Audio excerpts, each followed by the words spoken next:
Hello everyone, आज हम discuss करेंगे कि अगर आपने डिविडेंड इनकम अर्न की तो उस डिविडेंड के ऊपर होने वाले एक्सपेंडिचर्स क्या आपको अलाउड किए जाएंगे, यानी कि उसके एवज में जो भी आपने खर्चे किए क्या उन खर्चों की डिडक्शंस आप लोग ले सकते हैं, और अगर ले सकते हैं तो किन खर्चों की डिडक्शंस अलाउड होंगी और किन की नहीं होंगी।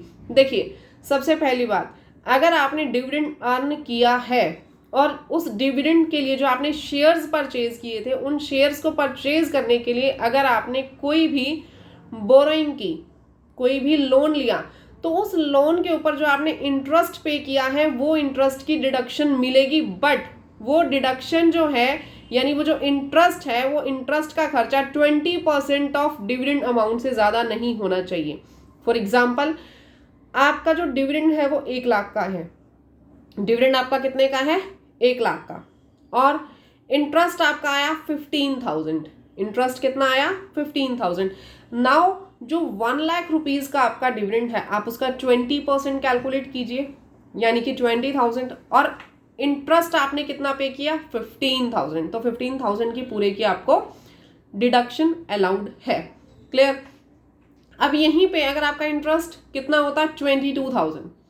अगर इंटरेस्ट होता आपका 22,000, तो इस केस में आप लोग क्या करते?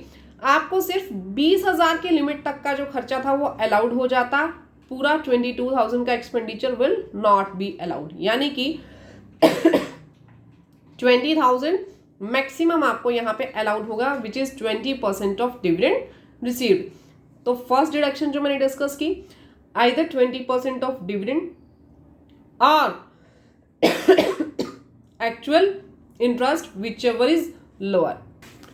अब कुछ पर्सन्स पूछते हैं कि मैम, अगर बैंक चार्जेस हम लोग पे कर रहे हैं, आपको डिविडेंड रिसीव हुआ, बैंक ने कुछ चार्जेस जो है वो डिडक्ट कर दिए, तो क्या उन बैंक चार्जेस की भी डिडक्शन मिल जाएगी?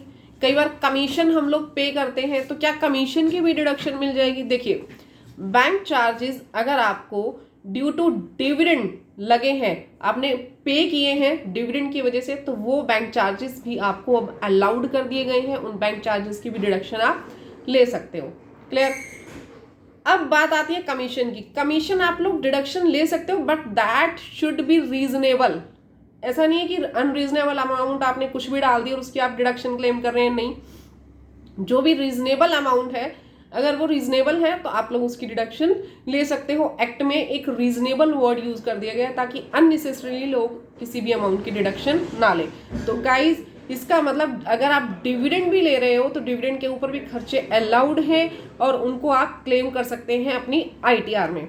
अगर आपको वीडियो अच्छी लगी तो वीडियो को लाइक, चैनल को सब्सक्राइब कीजिएगा। Thank you, bye bye, take care everyone.